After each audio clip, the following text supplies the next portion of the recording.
Last year ಇದೇ ಶ್ರಾವಣ ತಿಂಗಳೊಳಗೆ ಶ್ರಾವಣ ಸೋಮವಾರ ತೊರವಿ ಲಕ್ಷ್ಮಿ ದೇವಸ್ಥಾನಕ್ಕೆ ಹೋಗಿದ್ದೆ. ಆಗ ಗೊತ್ತಿರಲಿಲ್ಲ ಆ ಒಂದಿನ ನನ್ನ ಲೈಫ್ ಒಳಗೆ ಟರ್ನಿಂಗ್ ಪಾಯಿಂಟ್ ಆಗ್ತದೆ ಅಂತ. ಅಲ್ಲಿಂದಾನೇ worlds of knit journey start ಆಗಿದ್ದು. ಈ ವರ್ಷ ಶ್ರಾವಣ ತಿಂಗಳದ ಮೊದಲನೇ ಶ್ರಾವಣ ಸೋಮವಾರ ನಾವು ಬಂದಿವಿ ಅಡವಿ ಶಂಕರಲಿಂಗ ದೇವಸ್ಥಾನಕ್ಕೆ. ಈ ವರ್ಷ ಬೆಳಿಗ್ಗೆ ಬೇಗ ಎದ್ದು ಪ್ರತಿದಿನ ದೇವಸ್ಥಾನಕ್ಕೆ ಹೋಗ್ಬೇಕು ಅನ್ಕೊಂಡಿದ್ದ, ಬಟ್ ವರ್ಕ್ ಪ್ರೆಷರ್ ಒಳಗೆ ಮರ್ತೆ ಬಿಟ್ಟಿದ್ದ. ಬೆಳಿಗ್ಗೆ 8 ಗಂಟೆಗೆ ಎದ್ದು ರೆಡಿಯಾಗಿ ಆಫೀಸ್ ವರ್ಕ್ ಮುಗಿಸ್ಕೊಂಡು ದೆನ್ ಈವ್ನಿಂಗ್ ಈ ದೇವಸ್ಥಾನಕ್ಕೆ ಬಂದೆ. ಶ್ರಾವಣ ತಿಂಗಳು ಹಿಂದೂ ಕ್ಯಾಲೆಂಡರ್ ಅಲ್ಲಿ ತುಂಬಾ ಪವಿತ್ರ ಮಾಸ. ಯಾಕಂದ್ರೆ ಈ ಮಾಸದಲ್ಲಿ ಲಾರ್ಡ್ ಶಿವನ ಸ್ಪೆಷಲ್ ಪೂಜೆ ಮಾಡ್ತಾರ.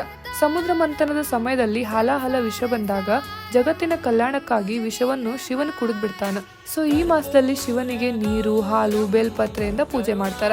Shravana month is all about ಪ್ರಾರ್ಥನೆ, ಪವಿತ್ರತೆ ಮತ್ತು ಇನ್ನರ್ ಪೀಸ್. ಶ್ರಾವಣ ತಿಂಗಳದ 2ನೇ ಸೋಮವಾರ ಯಾರ ಜೊತೆ ದೇವಸ್ಥಾನಕ್ಕೆ ಹೋಗ್ಬೇಕು ಅನ್ಕೊಂಡಿರಿ ಅವ್ರಿಗೆ ಈ ವಿಡಿಯೋನ ಶೇರ್ ಮಾಡ್ರಿ. ನೆಕ್ಸ್ಟ್ ವಿಡಿಯೋಗ ಪೇಜ್ನ ಫಾಲೋ ಮಾಡ್ರಿ.